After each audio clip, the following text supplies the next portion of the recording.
Hello and welcome to Catalyst Conversations. Today I'm privileged to be joined by Michelle Bagnall, CEO of RACQ Bank. Michelle, welcome. Morning, Ben. Lovely to have you on the show. Thank you. Now, Michelle, I've got to start by asking you a bigger question, which is, what is a CEO? Look, there's lots of different ways to look at the roles and responsibilities of CEOs, and it's funny being a bare accountable person. So I operate under the banking executive accountability regime, so it's very clearly defined what my accountabilities are as CEO.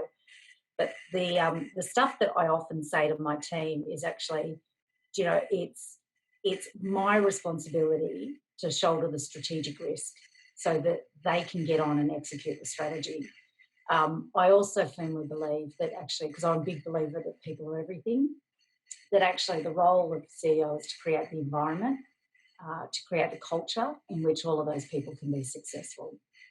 So I often anchor it in two places really, around that risk and around people, and how you actually create an environment where people can operate without fear and feel very free in that space. Now, most banks that we've spoken to in the past talk about customers. You talk about members. What is the difference between the two? The investment is a two-way investment. So being a member of an organisation means that you're invested in us in the same way that we're invested in you. So your membership instantly makes you in a way, a part owner of this organisation. If customers are going to branches less and less, how do you build trust with them? Everywhere, in every channel. And this is the thing about being, we talk about being uncommonly human at RACQ Bank. So what makes us different is that we strive to be uncommonly human in the moment. And we have a commitment to multi-channels. So we still do have our heartland of our member base that prefer to use our face-to-face channels, our branches and our stores, which is great. And particularly with RACQ, it's a much bigger brand than just the bank. So they will come in for insurance and start to talk to us about banking or vice versa. So, we have a commitment to those face-to-face channels. But the ability to demonstrate, and I'm going to hold my phone up as a prop, the ability to demonstrate uncommon humanity, whether it's this channel or it's the phone or it's click to chat. We've recently launched click to chat, and we've had the most phenomenal response to click to chat. And we're already starting to see compliments flow through our feedback channels about how real our people are. Like, they're talking about our people, not the function of the channel. They're talking about the way our people responded in the moment. And it always is the way that person chooses to interact with the technology that makes the difference. And that matters the whole way through the technology value chain. So the way you code things, the way you design experiences, the way you choose to take that sense of actually how is a real human being going to interact in this time, and what are they really worried about? It's that care and concern through every channel that actually makes the difference. For somebody who's surrounded by numbers constantly, day in, day out, how often do you use your intuition, your gut to help your decision making? I always start with data. Always start with data. Love it. I love how it gives perspective. But I always tell my executives, once you've got the information in the data, step back from it and add your experience and your context to it. So don't just take it, and there could be a view that actually, why do you need people if you're just doing blindly what the data tells you? Data never gives you context, and quite often data only ever tells you what happened in the past. It doesn't actually give you the context of what's happening around you. Do you think flexible working has increased productivity, or do you think that the COVID crisis has caused people to be more productive? I think the belief that leaders now believe in flexible working has increased productivity. Right. I have this thing about, Ben, this view that actually, let's stop talking about flexible working and let's start talking about flexibly minded leaders. So, I think I think this piece around the mechanics of flexible working are the mechanics of flexible working. If you can track someone's performance by the outcomes they're achieving, then why can't you track their, particularly given the tools we now have and the technology and everything else that we provide our people with. If you can track their outcomes, then actually that then comes down to your ability to lead and performance manage that team. So that's the mechanics of it. But the thing that has gotten in the way of flexible working to date, I think, is not the technology. It's not, for some roles it is, obviously, but by and large, it's not the technology or the competencies that enable it. It's the leader's belief that it's possible and that it's possible to run a business, a complex business like a bank. It's possible to run a business completely remotely. Let's talk about the future. So, as you know, as CEO of the bank, do you have a vision of what the future of the bank looks like? RACQ, particularly in Queensland, for anybody who's not in Queensland, RACQ is most known for its yellow trucks that come and save you by the side of the road. And every state has them. It's a brilliant, century-old federation of motoring organisations that come and save their members. But RACQ in Queensland is best known for its yellow trucks by the side of the road. And something that we talk about in the bank is whether it's here face-to-face or it is here, in digital channels, wherever we're interacting with our members, that real vision for the bank is how do we, in every interaction, create that yellow truck feeling.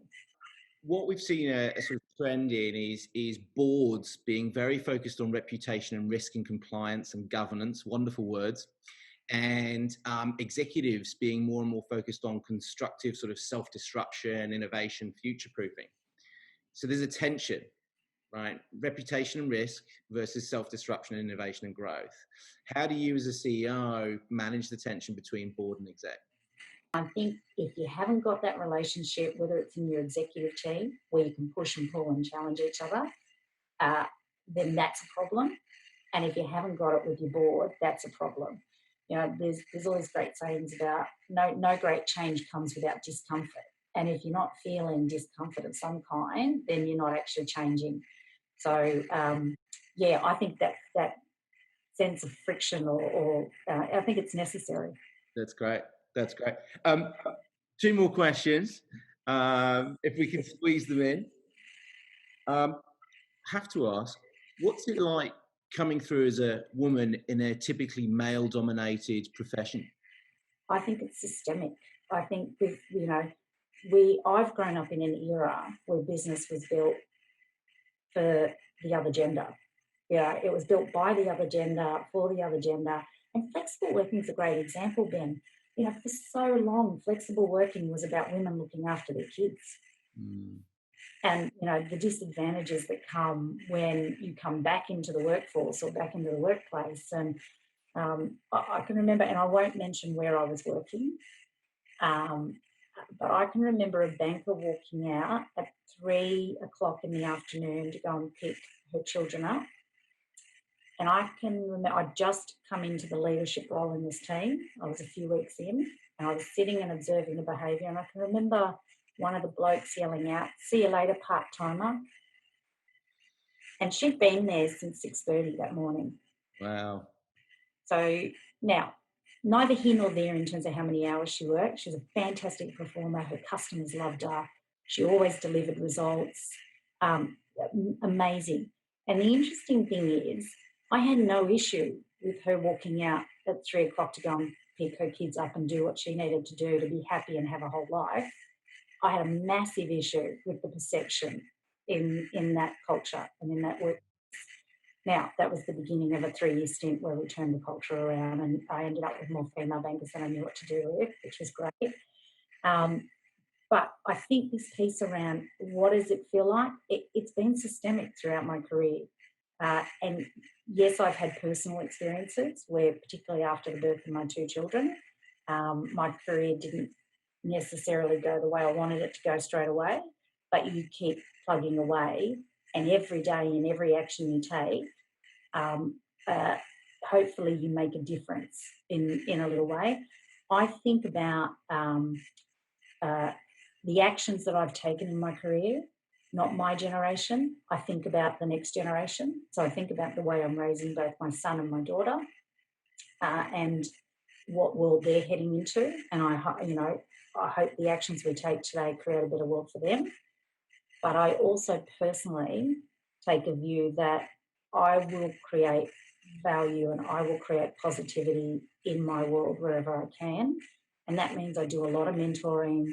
I do a lot of helping people wherever I can, even if it puts me out a little bit.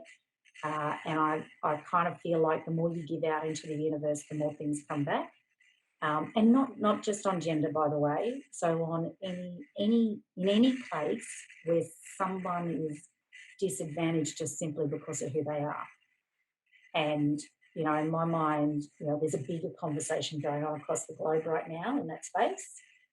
But in my mind, everyone has to take action in some way, even if it's small. We all have to take an action to make the world a better place.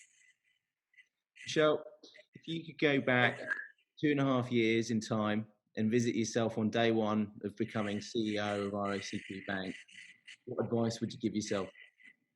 Trust yourself. You trust your gut, trust your instinct. To your point earlier around, the use of instinct. Trust yourself.